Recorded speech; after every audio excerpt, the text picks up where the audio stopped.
This is the first lesson in Unit 3, and this unit is called Combinations. As we're going to see, combinations is another way of counting things that are usually difficult to count, like we've already learned about permutations. Only the main difference for combinations is they're going to involve not having things in order. Order won't matter, where permutations, order always mattered. Having said that, the first lesson is still involving permutations. A lot of the concepts that we hold for combinations are going to be the same as permutations, with that change I already mentioned. But before we even get to combinations proper, there's one more thing about permutations that we want to look at, and it's actually going to be a good segue into combinations. And what we're looking at today is permutations with some identical elements. In other words, if I'm trying to arrange things where I've got some of the things exactly the same, then it doesn't matter. Then that's going to cut down on my number of possible permutations. Because remember, permutations are different arrangements of things where each item is different. They're distinct arrangements. But if I have two items the same, I could swap them, and I wouldn't know the difference. So I'd have less possible arrangements that look distinct. And so keep that in mind. We're going to find that if we have identical items, if I had a permutation of a certain number of items, whatever number that is, if I then made some of the items identical, that's going to always reduce the number of distinct arrangements. I'm always going to have a smaller number. So when dealing with a group of objects where some objects are identical, you must consider the fact that order of these identical objects doesn't apply when determining a permutation.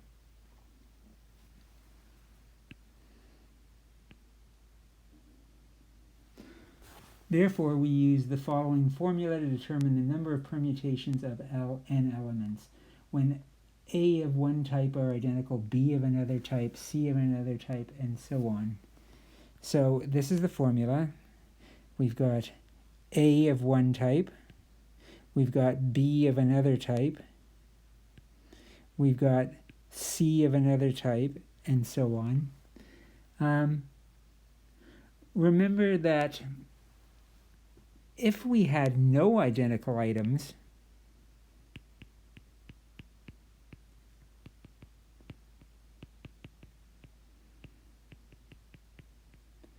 then n of A is equal simply to n factorial, where n is the total number of elements.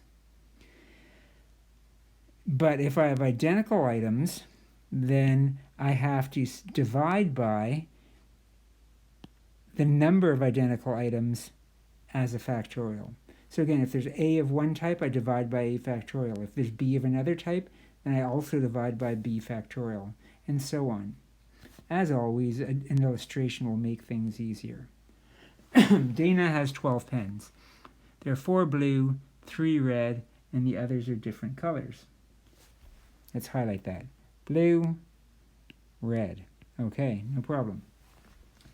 If she lays them out in a row, how many different arrangements are possible?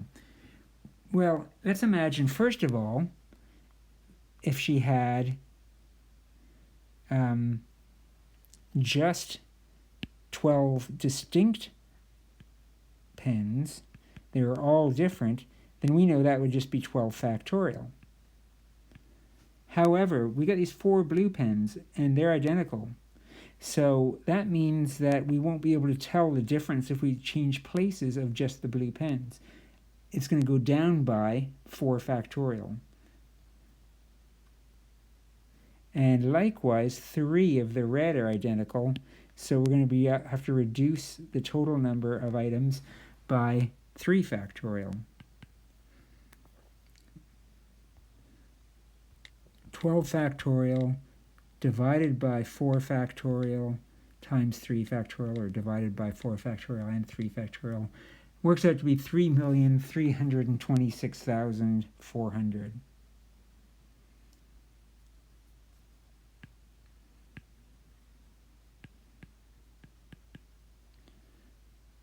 A hockey team ended its season a hockey ended its season with team.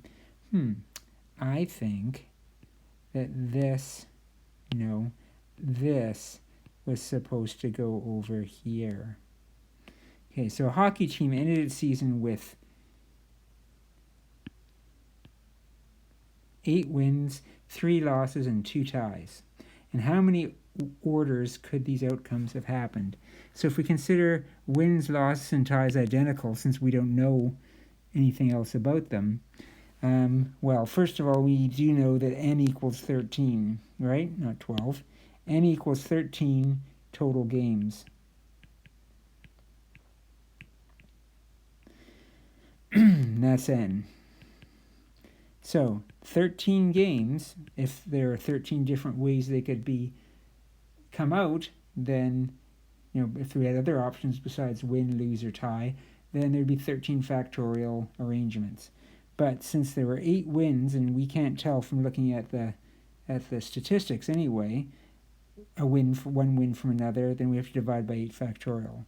Likewise for the losses, likewise for the ties. So it doesn't matter how many identical things we have, we have to divide by that factorial. 13 factorial divided by 8 factorial divided by 3 factorial divided by 2 factorial gives me 12,870 arrangements even still.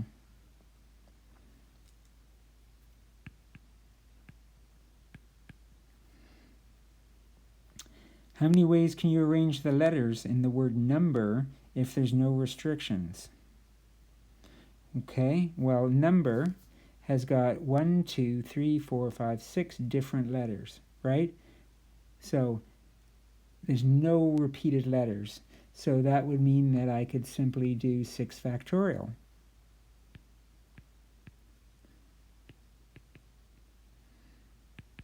And 6 factorial, you may remember, is 720, and if you don't, your calculator will tell you that. But 6 times 5 times 4 times 3 times 2 times 1 is 720. If the consonants have to remain in the original order, this is maybe a little bit hard to picture, but if we have to keep them in the same order, we can treat them like they're identical. Obviously, if we have to keep them in the original order,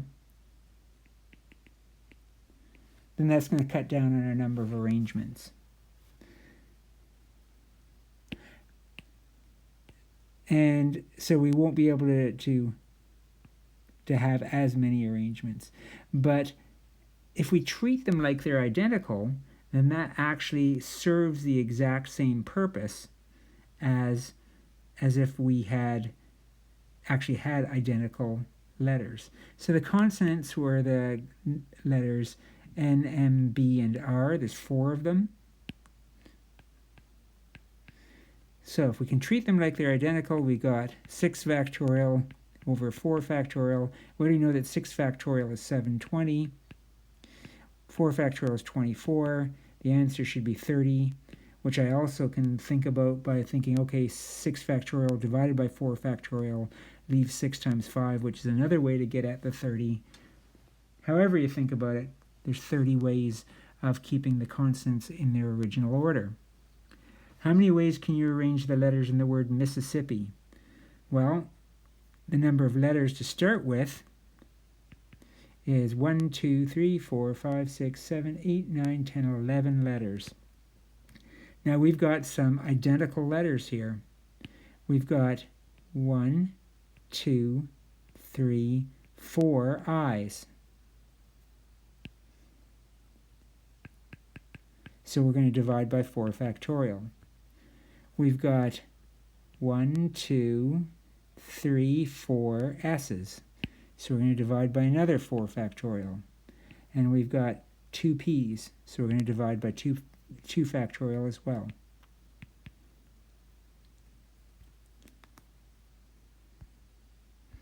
$11 factorial divided by 4 factorial divided by another 4 factorial divided by 2 factorial is 34,650.